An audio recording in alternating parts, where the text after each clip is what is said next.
The Sixers, Al Horford, and the NBA teaming up to launch the first junior NBA camp in Santo Domingo, Dominican Republic.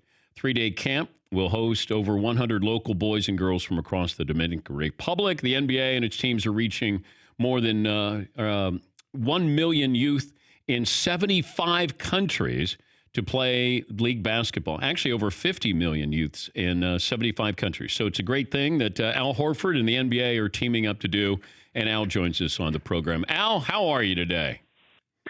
Hey, I'm doing pretty good, Dan. All right, I have to let you know that you're going to go into the Basketball Hall of Fame. All right, I've crunched the numbers.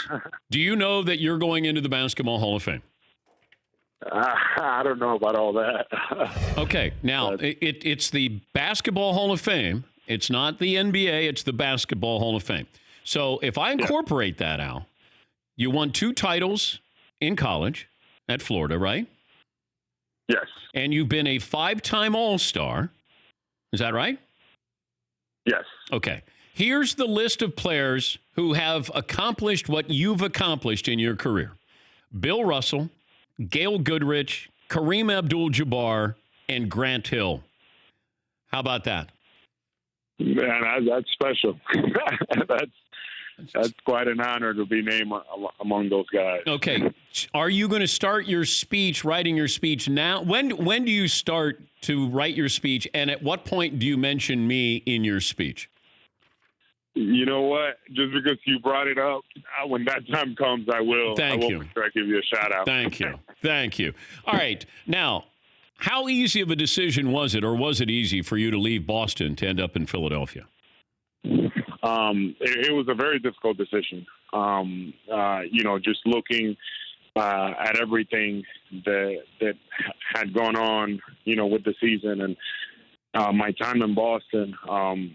It wasn't a decision that was taken lightly by me. We thought that things were going to work out a certain way, and with Boston, and they didn't. And I had to, start looking at the next step, but it was not easy. We had such great expectations for this Celtic team this past year, and I'm sure you did too. What went wrong? We had a lot of high hopes for our group, and I just think that we never were able to gel like we needed to. Coming together as a group and playing at the level consistently that we needed to play. I felt like we did it at times, and our talent carried us. A lot of the times that we just couldn't be consistent enough as a group. So that was definitely disappointing. What is your role in the development of Joel Embiid and Ben Simmons, if you're being asked to play a role in that? If anything, I think that with this group, we want to win, and we want to win now. And for me, it's just either to support Joel and Ben, in any way that I can, to help them, get better, see the game more clearly. I believe that I'm able to help them with that, and also obviously help them, on the floor. Our focus is on winning an NBA championship, and that's that's our mindset. And as I talk to them, that's what we have talked about. Did you see where Danny Ainge, I think, came out and accused the 76ers of tampering with you? Yeah, I saw that. Do you feel tampered with, Al? No, I just think, it's what can I say? It's pretty ridiculous, but, it is what it is. Danny, I love Danny. Danny was always really good to me, and I know that he's definitely frustrated with, things that work out with us.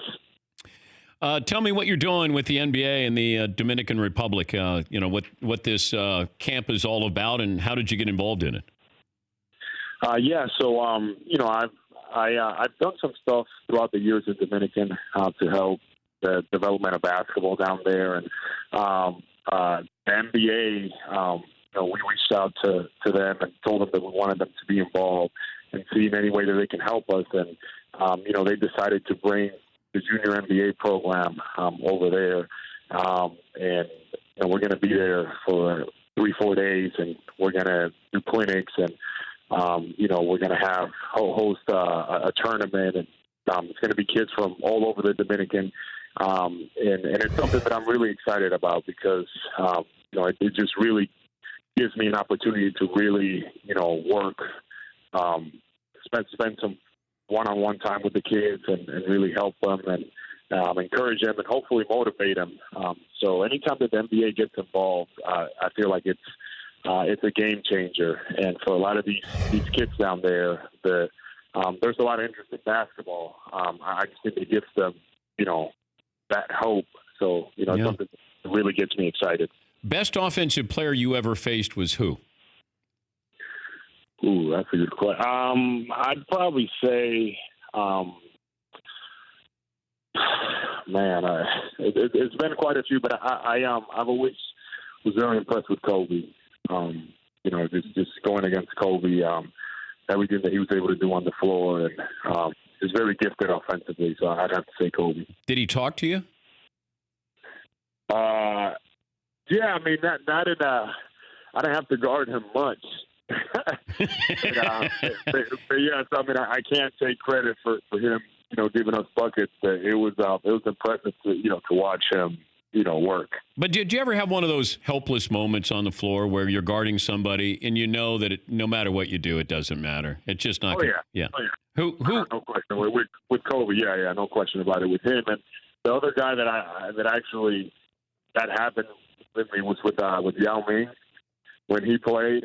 7'6", and there was just no chance. Like, it didn't matter what I was doing, how much I was bumping him. He couldn't even see me. So, that it's one of those helpless moments. Yeah, sure. Al, I wonder if Yao had been able to stay healthy, because people don't realize how big he was. He had a big base. I mean, his lower body was. I mean, he was a huge guy. We look at Shaq as obviously a big guy. People forget Yao Ming was a big guy, not tall.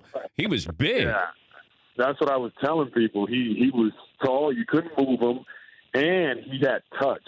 So, I mean, imagine, him, obviously in today's league, I mean, he'd be posting up, but he could also shoot. So he was shooting mid-range at the time, but now he'd be shooting threes, and there's no way, you're affecting him at all. So he was a very special player. I think, like you said, people didn't quite realize how good he was. Did you guard Shaq? Yeah. But I was very lucky. I guarded Shaq towards when he started to decline, and it wasn't the same Shaq that, that was putting people in the rim, in the early 2000s. Hey, Al, congratulations on the move to Philadelphia and what you're doing in the Dominican Republic. And, of course, when you get to the Basketball Hall of Fame in a few years down the road. We'll see you there in Springfield, Massachusetts. All right. Thanks, Dan. That's Al Horford. For more Dan Patrick Show, tune into Audience Channel 239 on DirecTV. Stream for free on BR Live or download the Dan Patrick Show app.